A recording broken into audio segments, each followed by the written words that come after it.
Hola familia, ¿cómo están? Esperemos que bien. En este tiempo tan especial en el que nos tenemos que seguir cuidando a los demás especialmente. Ya transitando este tercer domingo de Pascua, vamos a reflexionar a partir del Evangelio de Lucas que se nos regala este fin de semana, del capítulo 24. Lo escuchamos. Los discípulos que retornaron de Maús a Jerusalén contaron lo que les había pasado en el camino y cómo lo habían reconocido al partir el pan.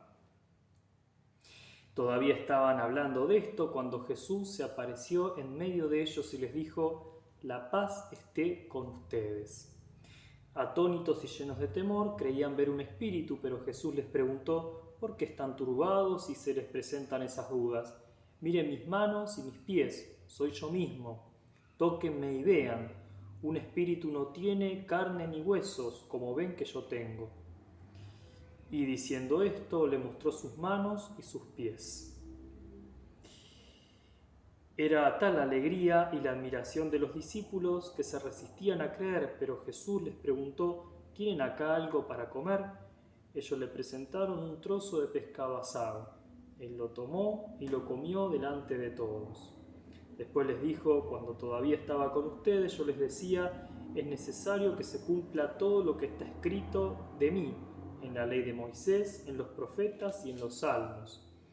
Entonces les abrió la inteligencia para que pudieran comprender las escrituras y agregó: «Así estaba escrito, el Mesías debía sufrir y resucitar de entre los muertos al tercer día, y comenzando por Jerusalén, en su nombre, debía predicarse a todas las naciones la conversión para el perdón de los pecados. Ustedes son testigos de todo esto». Palabra del Señor.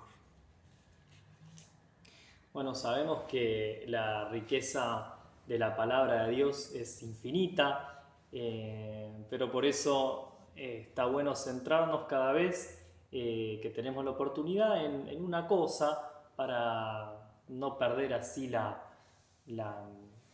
justamente la concentración, para que no divaguemos por muchos lados. Podemos tomar una frase que resuena con fuerza este fin de semana y es la que sale de la boca del resucitado cuando se presenta en medio de sus discípulos y discípulas, y es: «La paz esté con ustedes». Vamos a centrarnos en esas palabras del resucitado, del lleno de vida, del que nos da la verdadera vida. «La paz esté con ustedes». Y en eso ustedes estamos vos y yo. Por eso podemos dejar resonar primero esa palabra, es lo más importante.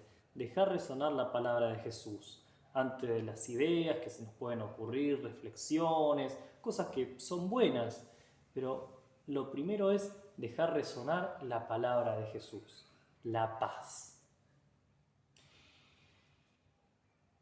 Y siendo este el centro de la reflexión de hoy, podemos, ya que Jesús recurre diríamos, al Espíritu, ¿sí?, que nos regala para que abrirnos la inteligencia, en vez de decir toda la Biblia, toda la historia de la salvación, Jesús, en espíritu judío, dice las partes de la Biblia, lo que hoy decimos el Antiguo Testamento, que es la ley, los profetas y los salmos, dice él, pero son los demás, los que conocemos como los demás escritos.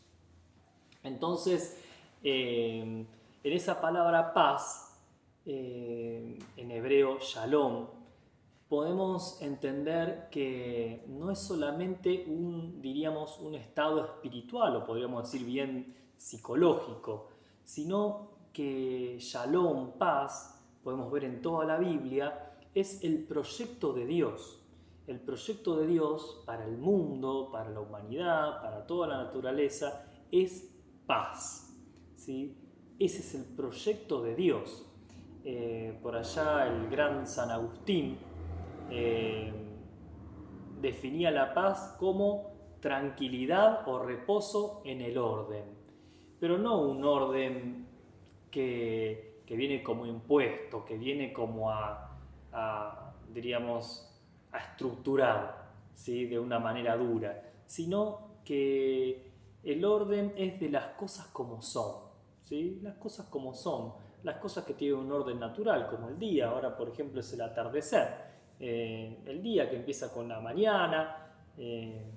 Bueno, sabemos que en hebreo, como se ve en la primera página de la Biblia, dice atardeció y amaneció. Pero bueno, como nosotros más occidentales decimos, el día empieza a la mañana, al mediodía y después el atardecer y la noche. Bueno, el orden de los días, de los meses, el orden de la naturaleza, de las cosas que nacen, que crecen, bueno, de ese orden. Entonces sabemos que el mal en nosotros mismos tiende a desordenar las cosas y por qué no a romperlas.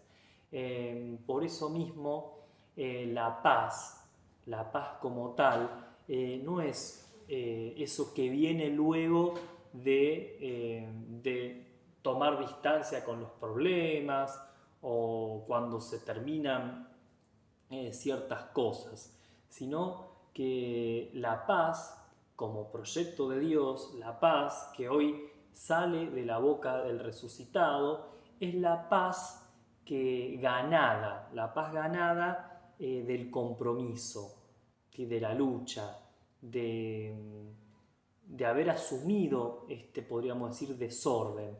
Por eso el que dice la paz nos muestra sus manos, sus pies, es decir, las marcas de la pasión, como veíamos en el Evangelio de Juan el domingo pasado, el domingo de la misericordia. Jesús que lo invitaba a Tomás a poner sus dedos en el lugar de los clavos, en su costado atravesado por la lanza. Esa es la paz del compromiso. Por eso hay una paz que es distinta a la que por ahí se nos propone. Podríamos decir que la propuesta que se nos vende es la paz analgésica, ¿sí? La paz del, bueno, tomate esto para no sufrir, tomate esto para desentenderte de los problemas, tomate esto para escaparte un ratito de las cosas. Bueno, por eso mismo Jesús en el Evangelio de Juan va a decir, yo les doy la paz y no como la da el mundo. Justamente, no es esa paz analgésica, es la paz del compromiso. Bueno, familia, habiendo hecho foco entonces en la paz, en el resucitado que nos dice la paz esté con vos, la paz esté con ustedes, podríamos, una vez que dejamos resonar o dejando resonar hoy es con fuerza esta palabra, podríamos convertirla, ya que es una propuesta de Jesús, ya que nos da la gracia de la paz, convertirla en compromiso. Que esta semana nos comprometamos con la paz. Y sabemos, ya les decía, que la paz no es lo que viene después de correrse de los problemas. Sabemos que en este contexto también de pandemia, de sobreinformación, de grieta, de que parece ser que lo único que se espera de nosotros es que estemos de un lado o del otro de la grieta, y si estamos de un lado tenemos que atacar al otro lado o defendernos de los del otro, y también si estamos del otro lado tenemos que atacar a los otros y defendernos de los otros, ya sea con memes, con publicaciones, con comentarios a publicaciones de los otros, y todo eso quita la paz, todo eso no está en el camino de la paz. Más si somos cristianos, si nos decimos cristianos, si somos esos discípulos y discípulas que acogemos esta palabra de Jesús, la paz esté con ustedes, ¿cómo nos compromete eso? ¿Cómo nos compromete y con qué fuerza nos compromete a ser hombres y mujeres trabajadores y trabajadoras de la paz? ¿Cuánto hay que luchar por la paz? ¿Sí? ¿Cuánto? ¿Y cuánto hay que asumir? Y muchas veces la paz, familia, ustedes lo saben, es callar una agresión, ¿sí?